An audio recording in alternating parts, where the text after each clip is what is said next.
वेदव्यास जी ने पहले श्लोक में ही संपूर्ण ग्रंथ का सार लिख दिया, और संपूर्ण ग्रंथ ही नहीं समस्त वेदों उपनिषदों का सार लिख दिया। ये कहना गलत नहीं होगा। आइए श्रीमद् भागवत के पहले श्लोक को सुनते हैं। सच्चिदानंद रूपाय विश्वोत्पत्त्यादि हेतवे तापत्रय विनाशाय श्री कृष्णाय वयं नुमः। श्री कृष्णाय वयं नुमः।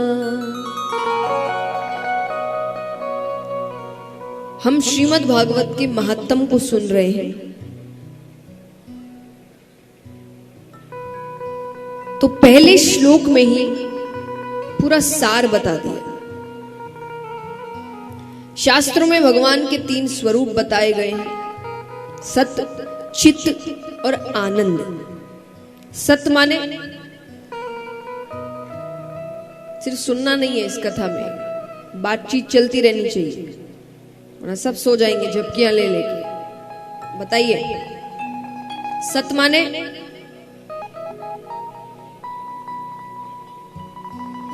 जोर से अपने में ही नहीं कहना, यहां तक आवाज। तो ऐसे आप इतनी दूर बैठे हैं, कल से थोड़ा पास आइएगा ताकि बात कर सके अच्छे से।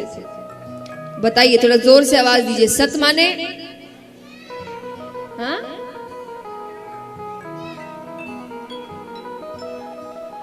सबको स्कूल के दिन याद आ रहे होंगे ना। मुझे बताने की जगह अपने में ही बातें हो रही है। हाँ, सत्य, वेरी गुड, जोरदार तालियां। बच्चे को पता है। सत्य माने सत्य, सच। अब दूसरा सवाल आता है, जो कई बार हमारे एग्जाम्स में 2 नंबर के क्वेश्चन आते हैं ना, परिभाषा बताओ। तो सत्य की परिभाषा बताओ, सत्य क्या है?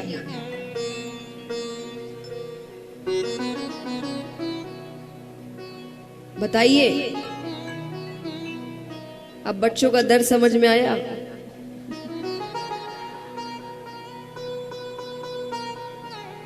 सत्य की परिभाषा क्या है?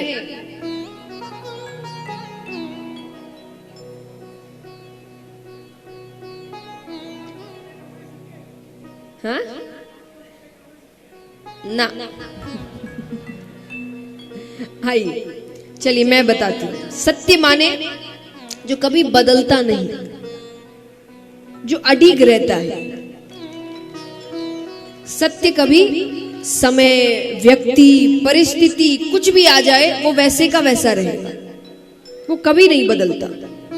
झूठ हर वक्त बदलता रहता है।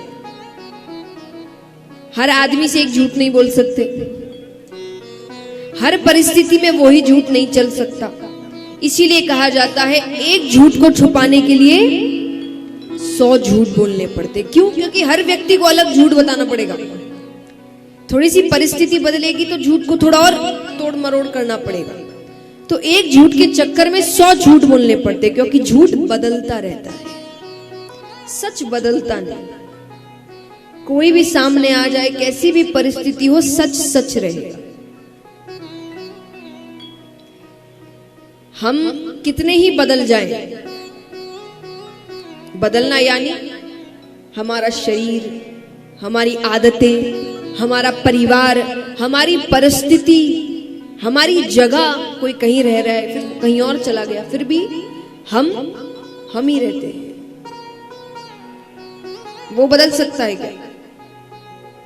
आपके अंदर की जो आत्मा है, आप है, जो खुद है, वो बचपन में भी आप ही थे, बूढ़े होने के बाद भी आप ही है। भले शरीर पूरा बदल गया, परिस्थितियां बदल गई, रिश्ते बदल गए,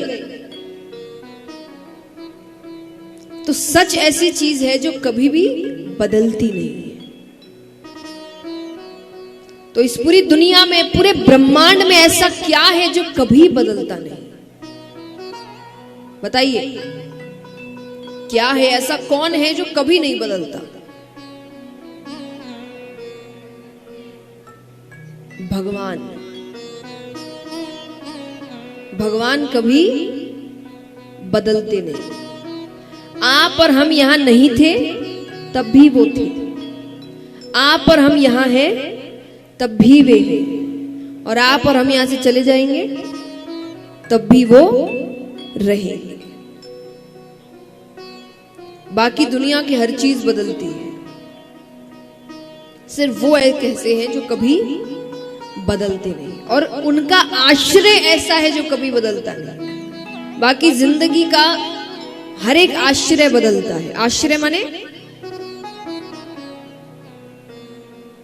आश्रय मतलब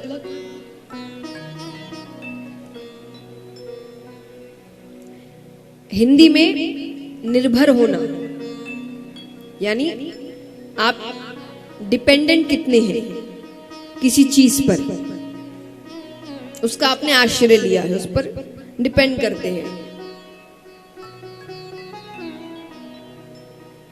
तो कई लोग जब कहते हैं कि भगवान को आप सच सच कहते, भगवान दिखते ही नहीं, दुनिया तो दिखती है, तो दुनिया सच हुई।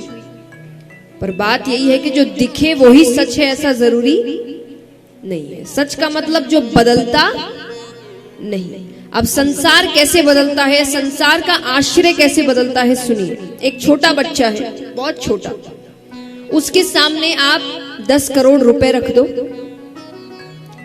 और एक तरफ कुछ खिलौने रख दो, वो बच्चा क्या उठाएगा? जोर से बोलिए। खिलौने। आप क्या उठाएंगे? पैसे, है ना? यानी बच्चे हैं तब खिलौना पसंद आता है, बड़े हो जाते हैं तब पैसे पसंद आते हैं। तो 2 बार आश्रय बदल गया। अब वही मान लीजिए उम्र अच्छी खासी हो गई है, बूढ़े हो गए हैं, अब जिंदगी के ज्यादा दिन बचे नहीं हैं, और तब आपको कोई कहे कि आपको बहुत से पैसे दिए जाएंगे, या 10 करोड़ रुपए दिए जाएंगे, या 1 करोड़ रुपए दिए जाएंगे, या तो वो कुछ दिन आपको पूर्ण रूप से आपके परिवार के साथ, आपके अपनों के साथ समय दिया जाएगा। आप क्या चुनेंगे? परिवार। तो एक ही जिंदगी में 3 बार आश्रय बदले। बचपन में खिलौना, बड़े होने के बाद पैसे, और बुढ़ापे में परिवार। लेकिन इसी जिंदगी में एक ऐसा आश्रय था जो कभी बदला नहीं। कौन सा? वही छोटे से बच्चे को जब बचपन में सिखाया जाता है कि जय जय करो, तो वो हाथ जोड़ लेता है, और बुढ़ापे में भगवान का नाम लेते ही रहते हैं। जवानी में पैसे के लिए भगवान को मनाते ही रहते हैं कि हे भगवान ये हो जाए, ये भगवान ये काम हो जाए, हे भगवान इतने पैसे आ जाए, हे भगवान बंगला बन जाए। तो इस पूरी जिंदगी में संसार के आश्रय तो बड़े बदले, पर एक ऐसा आश्रय था जो बदला नहीं। तो इसीलिए अगर सहारा लेना है किसी का, तो उसका लो जो बदले नहीं।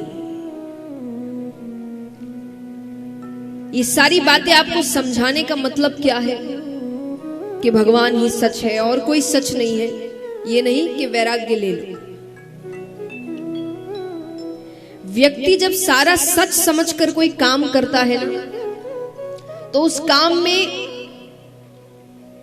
उसका अंत में रिजल्ट कुछ भी आए वो सहन कर लेता है। क्यों? क्योंकि उसको उस काम का सच पता है। वो किसी झूठी उम्मीद से काम नहीं कर रहा है। तो जिंदगी जियो, जी भर के रिश्ते निभाओ, लेकिन जिंदगी के सच को जानते हुए। और सच यही है कि कुछ भी अपना नहीं है, ये आने जाने वाली चीजें हैं। कभी रहेंगी, कभी नहीं रहेंगी।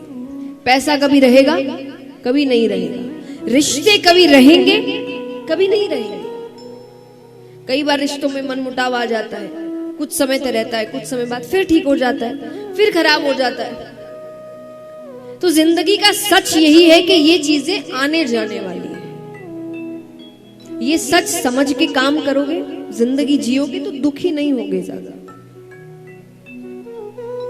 लेकिन अपने ही जादुई दुनिया में हम रहेंगे कि सब कुछ हमारे हिसाब से होगा, हम जो चाहते हैं वो होगा, तो जिंदगी भर दुखी रहोगे। और बिल्कुल भी मायने नहीं रखता आप कितने धनवान हैं, कितने सफल हैं, कितने बड़े हैं। अगर आप जिंदगी के सच को समझना नहीं चाहते तो आप बड़े बड़े महलों में रहकर भी दुखी रहेंगे। और जिसने सच को समझ लिया उसके पास कुछ हो नहीं हो वो सुखी है। तो अर्थ यही है कि इस सच को समझिए कि सच केवल भगवान है, दुनिया की और कोई चीजें सच्ची नहीं है। और जीवन है, जीने आए हैं। जैसे शरीर है, इस्तेमाल कर रहे हैं, फिर यहीं देकर जाना है। अपना नहीं है कुछ, क्योंकि अपनी चीज का तो हम बड़ा ध्यान रखते हैं, कभी खराब होने देते हैं उसको। मान लीजिए अगर कोई आपकी अपनी चीज होगी जिस पर आपका कंट्रोल होगा, आप उसको कभी कुछ होने देंगे? नहीं। शरीर को कुछ होने से बचा सकते हैं। बुखार कभी अपने आप ही आ जाता है, कभी अचानक से हाथ दुखने लग जाएगा, कभी पैर दुखने लग जाएगा, घुटने कमजोर हो जाएंगे। बीमारी आई, बीमारी ने क्या कर दिया?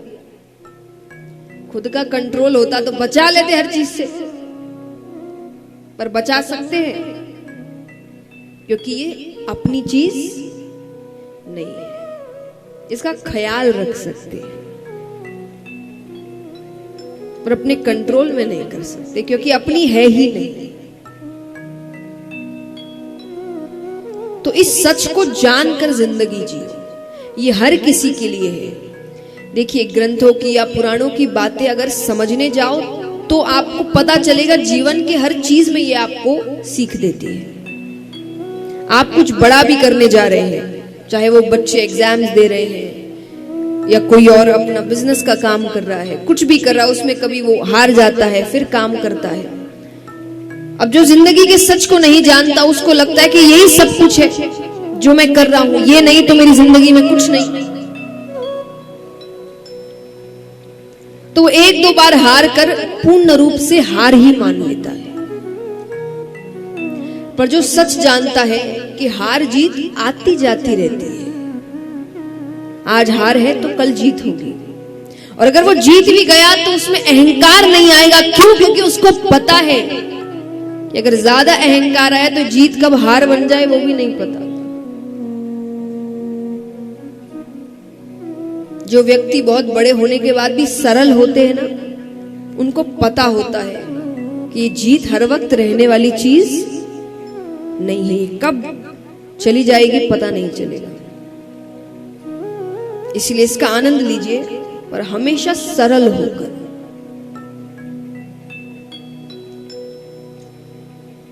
एक रूप भगवान का बताया गया आनंद। आनंद को हम बाहर खोजने की कोशिश करते हैं, यहां चले जाएंगे तो बड़ा आनंद आ जाएगा, ये कर लेंगे तो बड़ा आनंद आ जाएगा, यहां घूम आएंगे तो बड़ा आनंद आ जाएगा, ये देख लेंगे बड़ा आनंद आ जाएगा। पर वो कुछ देर के आनंद होते हैं। सच्चा आनंद वो है कि जब आपको खुश रहने के लिए किसी की जरूरत नहीं है।